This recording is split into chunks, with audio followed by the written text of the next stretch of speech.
রাধে রাধে। জয় ভগবান কৃষ্ণ। বন্ধুরা, আশা করি আপনারা সবাই ভগবান কৃষ্ণের আশীর্বাদে ভালো আছেন, সুস্থ আছেন। আজকের এই ভিডিও থেকে আমরা জেনে নেব আজকের দিনে কোন কোন সবজি খাওয়া উচিত আর কোন কোন সবজি খাওয়া একদমই উচিত নয়। এর পাশাপাশি আমরা জানবো কার্তিক সংক্রান্তির ব্রত কথা এবং এই দিনে কিভাবে আকাশ প্রদীপ দেওয়া হয় এবং কার্তিক পূজা বিধি।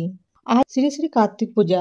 আজকের দিনে ভুল করে খাবেন না এই সবজিগুলি খেলে জীবনে ঘনিয়ে আসতে পারে চরম দারিদ্রতা, পরিবারের সদস্যদের লেগে থাকবে নানান রোগ ব্যাধি, ঘরের বাইরে কথায় কথা সৃষ্টি হবে অশান্তি, সংসারে দুর্ভাগ্য আর অশান্তি আসবেই। দেবী দুর্গা এবং মহাদেবের পুত্র কার্তিক হলেন দেব সেনাপতি। কার্তিক হলেন পৌরাণিক দেবতা। অনেকে বিশ্বাস করেন যে দেব সেনাপতি কার্তিকের আরাধনা করলেই পুত্র সন্তান লাভ হয়। কার্তিকের আরাধনায় শুধু যে পুত্র সন্তান লাভ হয় তাই নয়, এই কার্তিক পূজা করার ফলে সংসারে শ্রীবৃদ্ধি হয়, অর্থাৎ সংসারের সদস্য বৃদ্ধির সঙ্গে সঙ্গে ধনসম্পদও বৃদ্ধি ঘটে। আজ 17ই নভেম্বর 2025 সোমবার কার্তিক মাসে পালিত হচ্ছে কার্তিক পূজা। কার্তিক পুজোর সময় রঙিন ফুল দিতে পারেন, যেমন লাল গোলাপ, পদ্ম, অপরাজিতা, গাঁদা ফুল তার খুবই পছন্দের ফুল। তবে বন্ধুরা, কার্তিক পুজোর সময় যে ফুলটি অবশ্যই অর্পণ করবেন সেটি হলো রক্তকরবী। এই ফুলটি কার্তিক ঠাকুরের খুবই পছন্দের ফুল। যদি এই ফুলটি না পাওয়া যায় তবে এর পরিবর্তে হলুদ বা সাদা করবী ফুল দিতে পারেন। পুজোর দিন ঠাকুরকে দিতে পারেন 5টি গোটা ফল। এছাড়াও বাচ্চারা যে খেলনা নিয়ে খেলতে ভালোবাসে সেই খেলনাও আপনারা দিতে পারেন। এছাড়াও মনে রাখবেন দেবতাকে পায়েসের ভোগ অবশ্যই নিবেদন করবেন। কার্তিক পুজোর দিন তুলসী পুজো করতে পারেন সকালে। আর তাছাড়াও কার্তিক মাসের শেষ দিনে সন্ধ্যায় তুলসী মঞ্চে প্রদীপ দেওয়ার শত শত গুণ মাহাত্ম্য রয়েছে। এই প্রদীপ দেওয়াই হলো আকাশ প্রদীপ দান। তবে এই প্রদীপ যেন ঘিয়ের প্রদীপ হয় সেদিকে খেয়াল রাখবেন। সন্তানের পড়াশোনার মঙ্গলের জন্য কার্তিকের পাশে থাকা ময়ূরের পালক রেখে দিন পড়াশোনার স্থানে। এখান থেকে ময়ূরের পালক নিয়ে আপনার বাড়িতে রাখবেন। অনেকে কার্তিক পূর্ণিমার দিন বাড়িতে আনেন ময়ূরের পালক। বলা হয় বাড়িতে ময়ূরের পালক রাখলে তা বিভিন্ন সংকট ও সমস্যার হাত থেকে রক্ষা পাওয়া যায়। বাড়িতে কোনো ঝগড়া অশান্তি নিত্য কলহ লেগে থাকে, তবে বাড়িতে যদি এই ময়ূরের পালক থাকে তাহলে ঝগড়া অশান্তি থেকে মুক্তি দেয় এই বিশেষ ময়ূরের পালক। বাস্তুশাস্ত্র অনুসারে এই বিশেষ ময়ূরের পালক বাড়ির একটি বিশেষ দিকে রাখলে পাওয়া যায় কাঙ্ক্ষিত শান্তি আর অর্থ। তবে বন্ধুরা, এই বিশেষ দিনে একটি ময়ূরের পালক বাড়িতে এনে রাখতে পারেন। এতে আপনাদের পুরো পরিবারের সমস্ত সমস্যা দূর হবে এবং কলহ বিবাদ আর আর্থিক সংকট থেকে মুক্তি পাবেন। এই দিনে পারলে কার্তিকীয় ব্রত বা শ্রী শ্রী বিষ্ণু সহস্রনাম পাঠ করবেন এবং 108 বার এই মন্ত্রটি জপ করবেন। ওম নমো নারায়ণ। এই মন্ত্রটি যতবার জপ করবেন তত বেশি মঙ্গল হবে। প্রত্যেক ব্যক্তিরই অন্তত এই মন্ত্রটি 108 বার জপ করা উচিত। সকালে উঠে স্নান করে শুদ্ধ বস্ত্র পরে এই মন্ত্রটি পাঠ করবেন। এর ফলে আপনাদের জীবনে সফলতা বয়ে নিয়ে আসবে। স্কন্দ পুরাণে লেখা আছে কার্তিক মাসের মতো আর কোনো মাস নেই, সত্যযুগের মতো আর কোনো যুগ নেই, বেদের মতো আর কোনো শাস্ত্র নেই এবং গঙ্গারাজের মতো আর কোনো তীর্থ নেই। এই দিনে গঙ্গা বা কোনো পবিত্র নদীতে স্নান করা খুবই পুণ্য ফলপ্রদায়ক। বন্ধুরা, এবার আমরা জেনে নেব এই দিনে যে নিষিদ্ধ সবজিগুলি খেতে নিষেধ করা হয়েছে তার মধ্যে প্রথমে যেটির কথা বলবো সেটি হলো লাউ। এই দিনে লাউ দিয়ে কোনো খাবার মুখে তুলবেন না। দ্বিতীয় নিষিদ্ধ সবজিটি হলো গাজর। এই দিনে গাজর থেকে তৈরি কোনো খাবার খাবেন না। তৃতীয় সবজিটি হলো বেগুন। এছাড়াও এই দিনে কোনো প্রকার আমিষ খাবার যেমন মাছ, মাংস, ডিম, পেঁয়াজ, রসুন, মসুরের ডাল ইত্যাদি তামসিক খাবার না খাওয়াই ভালো। কার্তিক সংক্রান্তির দিন দান করার জন্য খুবই শুভ দিন। বন্ধুরা, মনে রাখবেন ভোগ প্রসাদ রান্না করার ক্ষেত্রে সরিষার তেলের পরিবর্তে ঘি ব্যবহার করবেন আর সাধারণ লবণের পরিবর্তে সন্দক লবণ ব্যবহার করবেন। এছাড়াও এই দিনে চুল, দাড়ি, নখ কাটা সম্পূর্ণভাবে নিষিদ্ধ। বন্ধুরা, এই দিন সন্ধ্যায় তুলসী মঞ্চে ঘিয়ের প্রদীপ প্রজ্বলন করুন। একে আকাশ দীপ দান বলা হয় কার্তিক মাসে আপনি কোনোদিন যদি ভগবানের উদ্দেশ্যে প্রদীপ দান নাও করতে পারেন, কেবলমাত্র কার্তিক সংক্রান্তির দিন যদি আপনি ভগবান শ্রী বিষ্ণুর বা শ্রীকৃষ্ণের উদ্দেশ্যে একটি আকাশ প্রদীপ দান করতে পারেন, তাহলেও সমগ্র কার্তিক মাসের দীপদানের পুণ্যফল লাভ করা যায়। বন্ধুরা, কার্তিক সংক্রান্তির অন্যতম প্রধান কাজ হিসেবে গণ্য করা হয় এই আকাশ প্রদীপ দানকে। এই প্রসঙ্গে শাস্ত্রে বলা হয়েছে, বহু সহস্র কোটি পাপ করেও এই কার্তিক মাসে সংক্রান্তির দিন বিষ্ণুর আলয়ে যদি অর্ধনিমেষের জন্য দীপ দান করা হয়, তাহলে তার সমূহ পাপ বিনষ্ট হয়। স্কন্দ পুরাণে বলা হয়েছে, হে দীপেন্দ্র, কার্তিক মাসের সংক্রান্তিতে দীপ দান করলে জন্ম মৃত্যুর চক্র বন্ধন থেকে সে মুক্ত হয়। সূর্যগ্রহণে, কুরুক্ষেত্রে ও চন্দ্রগ্রহণে নর্মদা তীর্থে দান আদি করলে যে পূর্ণ ফল লাভ হয়, কার্তিক মাসের দীপদানের ফলে তার অধিক ফল পূর্ণ লাভ হয়।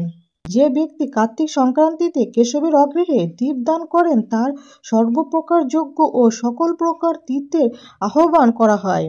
তাই বন্ধুরা, কার্তিক সংক্রান্তির দিন আর কিছু করুন বা না করুন, তবে এই দিন একটি আকাশ প্রদীপ দান করতে ভুলবেন না। এই কার্তিক মাসের সংক্রান্তির দিন আকাশ প্রদীপ দান ভগবান শ্রী বিষ্ণুর বা শ্রীকৃষ্ণের কাছে অবশ্যই অর্পণ করুন। বন্ধুরা, আমরা সবাই জানি কার্তিক সংক্রান্তির দিন অনেক দম্পতিরা সন্তান সন্ততির জন্য কার্তিক পূজা করে থাকেন। বন্ধুরা, কার্তিক সংক্রান্তির দিন বাড়িতে কার্তিক পূজা করুন অথবা না করুন, দামোদর মাসে এই সর্বশেষ দিনে আমাদের প্রত্যেকেরই এই একটি কাজ বাড়িতে অবশ্যই করা প্রয়োজন, তা হলো আকাশ প্রদীপ দান। এই সোমবার দিন আকাশ প্রদীপ দান কাজটি প্রদোষকালে সম্পন্ন করা প্রয়োজন, অর্থাৎ সন্ধ্যা 4:49 থেকে সন্ধ্যা 6:25 মধ্যে ভগবান শ্রী হরি বিষ্ণু বা শ্রীকৃষ্ণের উদ্দেশ্যে এই আলোকদীপ দান কাজটি সম্পন্ন করা প্রয়োজন। বন্ধুরা, এবার আমরা জেনে নেব কিভাবে এই দীপদান কাজটি সম্পন্ন করা যাবে সেই প্রসঙ্গে। বন্ধুরা, সন্ধ্যাবেলায় প্রত্যেক হিন্দু গৃহস্থের বাড়িতে তুলসীর তলায় প্রদীপ দেওয়া হয়। তবে খেয়াল রাখবেন, এই কার্তিক সংক্রান্তির দিন এই প্রদীপে যেন সরষের তেলের পরিবর্তে ঘি ব্যবহার করা হয়। যদি আপনি ঘি ব্যবহার নাও করতে পারেন, তাহলে ঘিয়ের পরিবর্তে তিল অথবা কর্পূর দিয়েও এই প্রদীপটি প্রজ্বলন করতে পারেন। গুনে গুনে 14 বার তুলসী মন্দিরে প্রদক্ষিণ করাবেন। যদি তুলসী মন্দিরের চারিদিকে প্রদক্ষিণ করা সম্ভব না হয়, তাহলে সেক্ষেত্রে আপনি তুলসী মঞ্চের সামনে দাঁড়িয়ে প্রদীপটিকে ঘড়ির কাঁটার মতো 14 বার ঘোরাবেন এবং এই সময় দীপদানের মন্ত্রটি উচ্চারণ করবেন। দামোদরায় বিশ্বাস বিশ্বরূপোদরায় চ নমস্কৃত্য প্রদর্শামি ব্রহ্মদীপং হরিপ্রিয়ম। যদি আপনি এই মন্ত্রটি উচ্চারণ করতে অসুবিধা হয়, তবে সেক্ষেত্রে মন্ত্রটি উচ্চারণ বিনাও আপনি মনে মনে এই মন্ত্রটির কথাগুলো বলে আকাশদীপ দানটি সম্পন্ন করতে পারেন। এক্ষেত্রে প্রদীপটিকে প্রদক্ষিণ করার সময় মনে মনে বলবেন, হে কেশবনাথ, তোমার প্রিয় এই দামোদর মাসে আমি আমার পরিবারের তরফ থেকে সকলের উদ্দেশ্যে তোমার কাছে প্রদীপ নিবেদন করছি। আমাদের এই প্রদীপ গ্রহণ করে আমাদের সকল প্রকার অন্ধকার দূর করো। এইভাবে প্রদীপটিকে তুলসী মঞ্চে প্রদক্ষিণ করার পর ওই প্রদীপটিকে নিয়ে বাড়ির ঈশান কোণে একবার অবশ্যই দেখাবেন। তারপর বাড়ির প্রত্যেকটি স্থানে প্রদীপটিকে নিয়ে যাওয়ার পর উক্ত প্রদীপটি আপনার ঠাকুর ঘরে যদি ভগবান শ্রীকৃষ্ণ বা শ্রী বিষ্ণুর ছবি বা মূর্তি থাকে, তার সামনে ভক্তি সহকারে 14 বার ঘড়ির কাঁটার দিকে প্রদক্ষিণ করান। প্রদীপটি শ্রী বিষ্ণুর বা শ্রীকৃষ্ণের চরণে 4 বার, নাভিতে 2 বার, মুখমণ্ডলে 1 বার এবং সর্ব অঙ্গে 7 বার, অর্থাৎ সর্বমোট 14 বার দেখাবেন। এরপর উক্ত প্রদীপটিকে ঠাকুরের সামনে রেখে দিন এবং যতক্ষণ পর্যন্ত সেটি নিজে থেকে নিভে না যায়, ততক্ষণ পর্যন্ত সেটিকে সেইভাবেই জ্বলতে দিন। এইভাবেই যদি কার্তিক মাসের সংক্রান্তির দিন আপনি প্রদীপ জ্বালাতে পারেন, এই প্রদীপ দানকে বলা হয় আকাশ প্রদীপ দান। এরপর আজকের দিনে যদি সম্ভব হয়, কার্তিক সংক্রান্তির ব্রত কথা অথবা শ্রী শ্রী সত্যনারায়ণ ব্রত কথাটি একবার হলেও পাঠ অথবা শ্রবণ করুন। বন্ধুরা, এই দিন যদি গঙ্গা স্নান করতে পারেন তাহলে খুবই ভালো হয়, আর তা যদি সম্ভব না হয় তাহলে স্নানের জলে গঙ্গা জল মিশিয়ে 3 বার গঙ্গা গঙ্গা গঙ্গা বলে স্নান করতে পারেন এবং প্রদীপ জ্বালানোর সময় অবশ্যই সামান্য গঙ্গা জল ছিটিয়ে দেবেন। এই দিন বাড়িতে কোনো অসহায় ব্যক্তি আসলে তাকে খালি হাতে ফেরাবেন না। যদি সম্ভব হয়, এই দিন আপনি আপনার সাধ্য ও সামর্থ্য মতো কোনো দুস্থ অবলা জীবজন্তুকে অথবা কোনো খাবার দান করুন। এই দিন অবশ্যই চেষ্টা করুন ব্রহ্ম মুহূর্তে ঘুম থেকে ওঠার পর স্নান পর্বটি সেরে নেবেন। তবে বন্ধুরা, কার্তিক সংক্রান্তির দিন কিছু করুন বা না করুন, কার্তিক সংক্রান্তির দিন অবশ্যই উক্ত নির্দিষ্ট সময়ের মধ্যে আকাশ প্রদীপ দানটি সম্পন্ন করতে ভুলবেন না। বন্ধুরা, এই দিন একবার হলেও কার্তিক ব্রত বা শ্রী শ্রী সত্যনারায়ণ ব্রত পাঠ অথবা শ্রবণ করবেন। শুরু করছি শ্রী শ্রী সত্যনারায়ণ ব্রত বা কার্তিক ব্রত। রাধে রাধে, জয় শ্রীকৃষ্ণ। ব্রত কথা। একদিন ধর্মতা বসুদেব দেবর্ষি নারদকে বিনীতভাবে জিজ্ঞাসা করলেন, হে ঋষিবর, আমার পত্নী দেবকী যেসব পুত্র প্রসব করেছে তাদের সকলকেই দুরাচার কংস হত্যা করেছে। এখন কি করলে আমাদের পুত্র দীর্ঘায়ু লাভ করবে, দয়া করে তা আমাকে বলুন। দেবর্ষি বলেন, হে বসুদেব, পূর্বকালে সুভগা নামে এক ধর্মনিষ্ঠ ব্রাহ্মণের দক্ষিণা নামে সত্যবাণী ও পতিব্রত এক পত্নী ছিল। তাদের কোনো সন্তানাদি ছিল না। এই দুঃখে একদিন সুভগা গৃহ ত্যাগ করে গভীর বনে যাত্রা করলে তার স্ত্রী দক্ষিণাও তাকে অনুসরণ করল। ব্রাহ্মণ পত্নীসহ সেই বনে ঘুরতে ঘুরতে এক সরোবর তীরে এসে উপস্থিত হয়ে দেখল কয়েকজন নারী সেই স্থানে সমবেত হয়ে ধানের অঙ্কুর দ্বারা শোভিত স্থানে অষ্টদল পদ্ম রচনা করে তার মধ্যে কার্তিকের মূর্তি স্থাপন করে ব্রত করছে। দক্ষিণা তাদের কাছে জিজ্ঞাসা করতে জানতে পারল তারা কার্তিকীয় ব্রত করছে। তখন সেই নারীদের কাছে দক্ষিণা জানতে চাইল যে এই ব্রত করলে কি ফল হয়। তারা বলল, নারীরা পুত্র কামনা করে কার্তিক মাসের বৃশ্চিক রাশিস্থিত সংক্রান্তির দিনে এই ব্রত করবে। ধানের অঙ্কুরেও শোভিত স্থানে অষ্টদল পদ্ম রচনা করে তার মধ্যে সামর্থ্য অনুযায়ী সোনা, রূপোর, তামার বা মাটির কার্তিকের মূর্তি স্থাপন করে মূর্তির সামনে ঘট স্থাপন করবে। এই ঘটে যথাক্রমে গণেশ, নারায়ণ, ব্রহ্মা, শিব, দুর্গা, লক্ষ্মী, সরস্বতী, লোকপাল, নবগ্রহ এবং ময়ূর ও গরুড়ের পূজা করে যথাবিধি কার্তিকের ধ্যান করবে। তারপর কার্তিকের ষোড়শ প্রচারে পুজো করে লোহার তৈরি খড়গ প্রদান করবে। এইভাবে প্রহারে প্রহারে স্নানাদি পুজো করে ব্রত কথা শুনবে। কার্তিকের পুজো সন্ধ্যার সময় আরম্ভ করে পরের দিন প্রভাতকালে মূর্তি বিসর্জন করতে হয়। এইভাবে 4 বছর পুজো করার পর উদযাপন করতে হয়। উদযাপনের সময় 4খানা ডালা, বস্ত্র, ভোজ্যাদি ও নানান রকমের বস্তু দান করতে হয়। নারীরা এই ব্রত পালন করলে ইহকালে পুত্র আদি নিয়ে সুখে জীবনযাপন করে পরকালে পরম প্রীতি লাভ করে থাকে। কার্তিকের পুজো করলে সন্তানহীনা নারীদের সুস্থ, সবল ও বুদ্ধিমান পুত্র লাভ হয়। এরপর দক্ষিণা নিজ গৃহে ফিরে এসে ভক্তি ও নিষ্ঠা সহকারে কার্তিকীয় ব্রত আরম্ভ করল।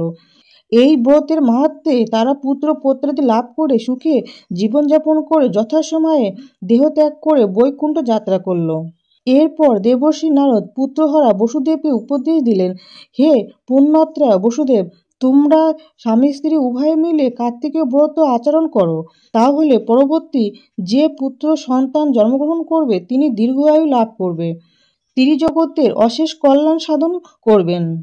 দেবর্ষির কথা মতো বসুদেব ও দেবকী কার্তিকীয় ব্রত করে ত্রিলোকপতি নারায়ণকে পুত্ররূপে লাভ করেছিলেন। আর তিনি হলেন আমাদের পরম পুরুষ পরমেশ্বর ভগবান শ্রীকৃষ্ণ। আর এই কার্তিক মাস তার নামেই উৎসর্গ করা হয়, যে কারণে কার্তিক মাসকে বলা হয় দামোদর মাস। অতএব ব্রত কথাটি সমাপ্ত। বন্ধুরা, আশা করি ভিডিওটি আপনাদের কাছে সামান্য হলেও উপকারে আসবে।